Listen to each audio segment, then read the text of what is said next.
Hello fellow Unreal Engine developers. Today I'm going to show you how to create this carpet of sand blowing across the desert floor. Let's get straight into it.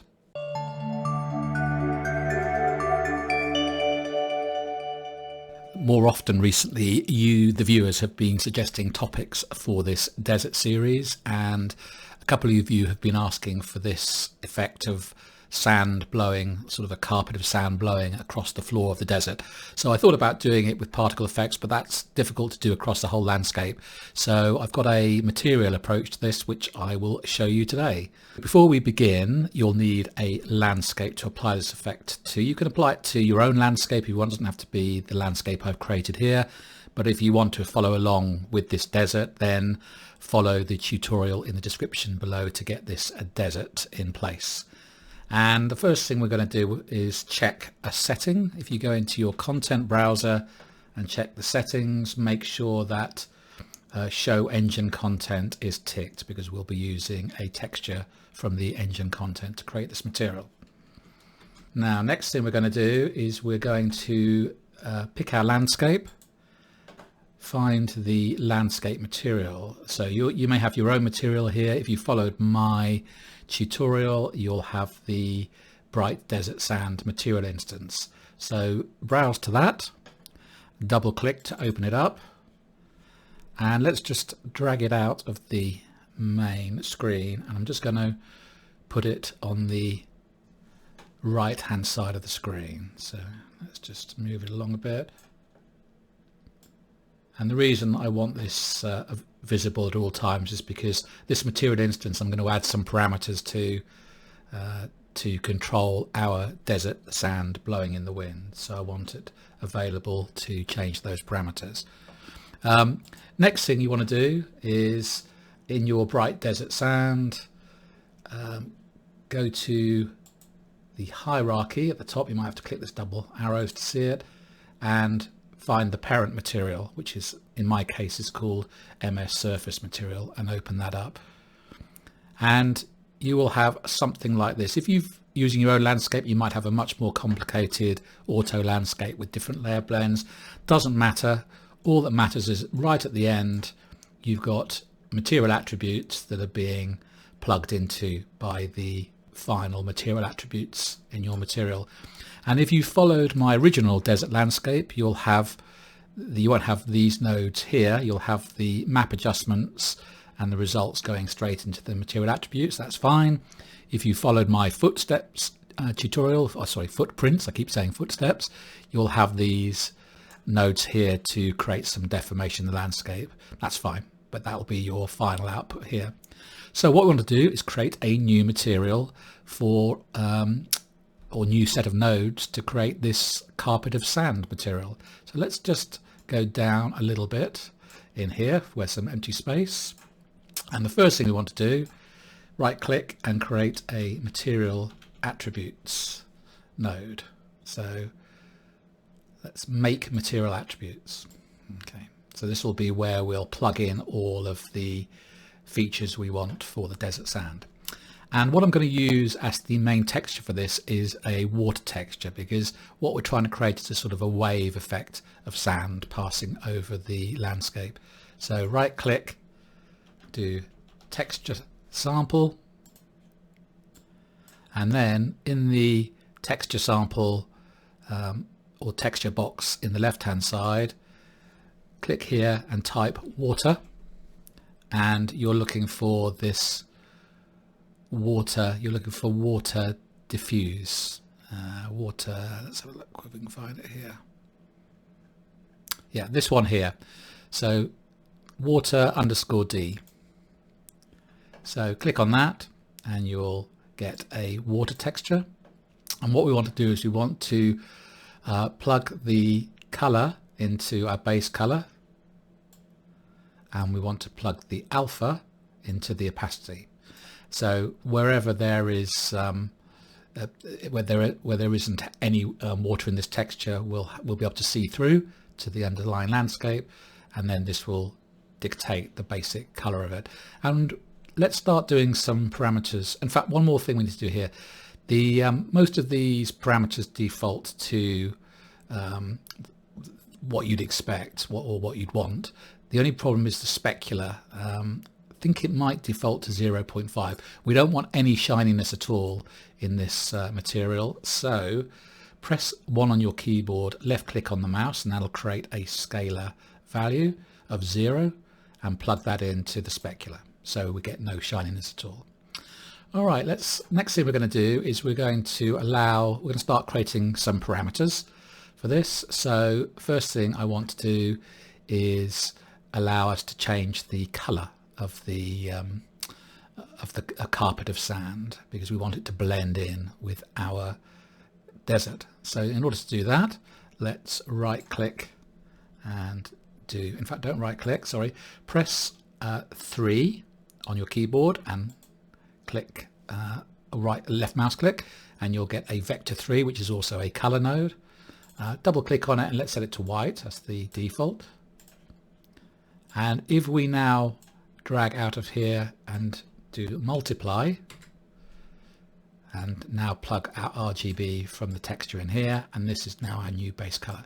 So that gives us the ability to change the color of our wave texture. Okay, so at the moment we have a nice static texture. The next thing we need to do is to get it moving across the landscape. So in order to do that, we want our good old friend the panner. Right click here, type panner, and plug that into the UVs. And the two inputs that we want to control here is the UV coordinates and the speed. So let's start off with the UV coordinates.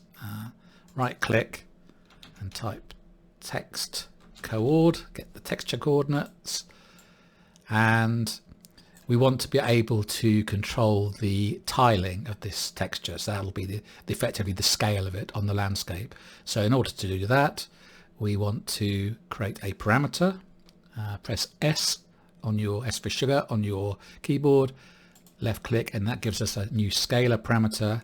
We're going to call this wind tiling.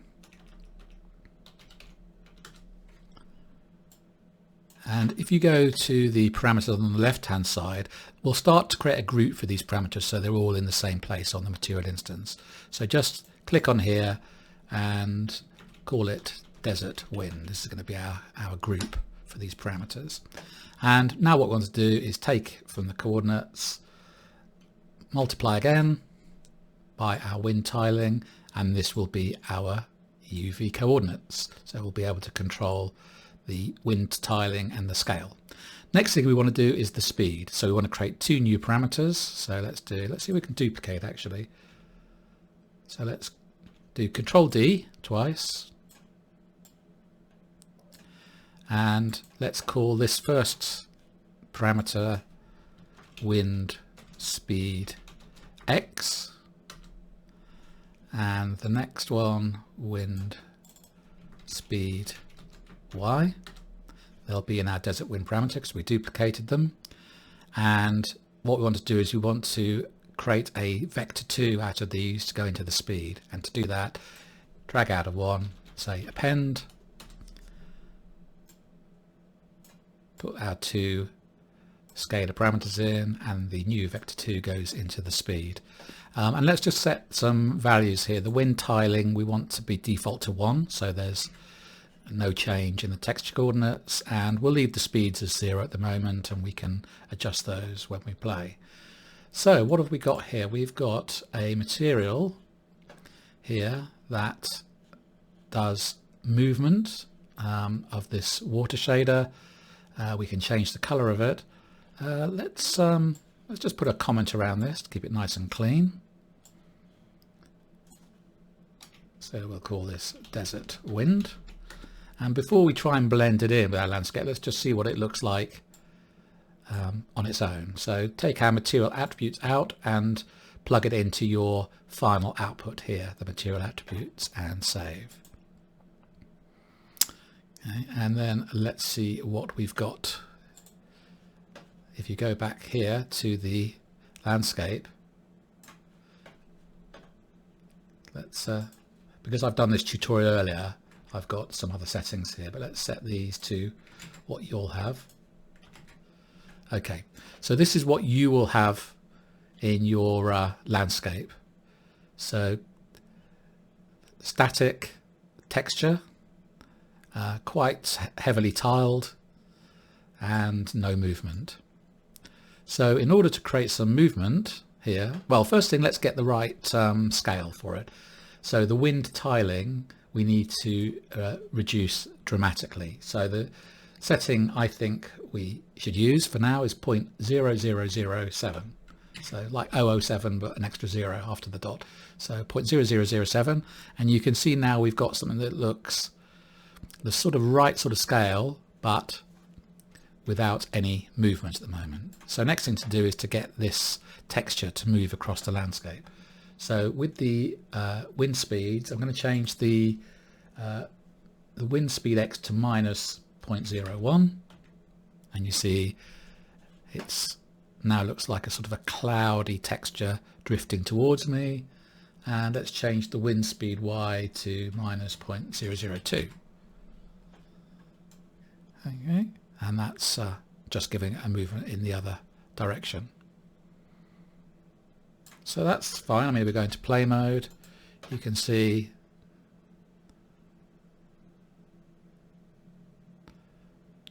it's looking quite good, but we don't yet have the desert underneath it, and also it's the wrong color at the moment. It needs to be a sort of a orangey yellowy color to blend in with the sand. So we'll adjust the color as well in a moment.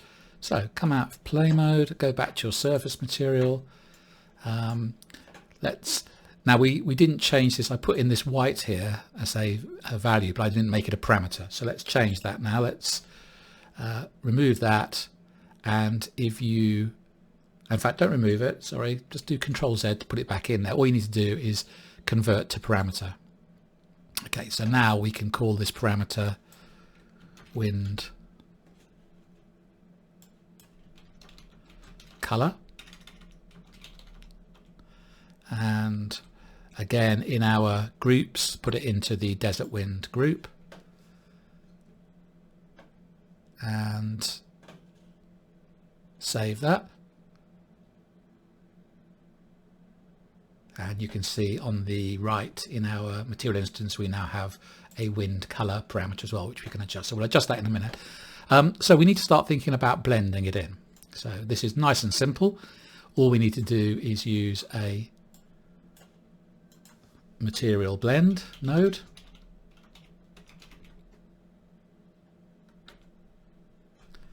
And this takes 3 parameters. So the first parameter is the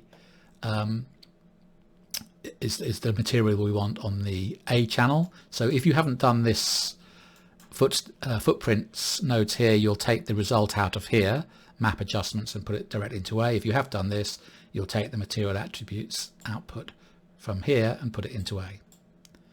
Then we'll take our desert carpet wind out here and put that into the B channel. And now we'll plug the output of this into the final output. And now we just need a parameter to control the blend. So like before, press S on your keyboard, left click. We'll call this wind blend.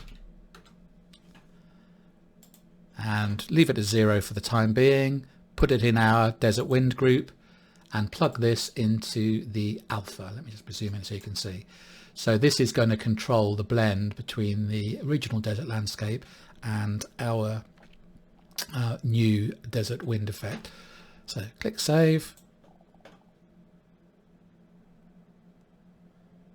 You'll see a whole host more parameters appear here because now we've got all of our original parameters here. So scroll down until you find the desert wind section, and now we've got an additional parameter of wind blend. So we've got all the parameters we need to be able to change the look and feel of this material. So now if you go back to the material, we are back to our desert, and that's because the wind blend is 0. And if we make the wind blend 1, we have just the just the wind here, but the magic's going to happen now if we make it something like 0.4. Now we have a blend of the two. So you can see we have what looks like something shifting across the desert, but it's a little bit the wrong color at the moment, and that's why we introduced that wind color parameter. So let's adjust this. So come out of play mode, and in wind color, click on this, and let's put it somewhere in the sort of orangey end of the spectrum. Click OK, and you can see now it blends in much more nicely with the desert underneath. It looks like it is actually slightly lightly colored sand going across here. And so you can play with the parameters here. You can play with the speed and the tiling to get different effects. If I go into play mode now, let's go into play mode. Let's make it a bit larger, and you can see now that when I am standing on a ridge, I can see that effect. It's quite subtle here, but you probably don't want to make it too large, the blend. Yeah, if I look that way, you can see it literally looks like there's just something blowing across, sort of blows across underneath me as well. And play around with the parameters. You can have a lot of fun with different effects with this material.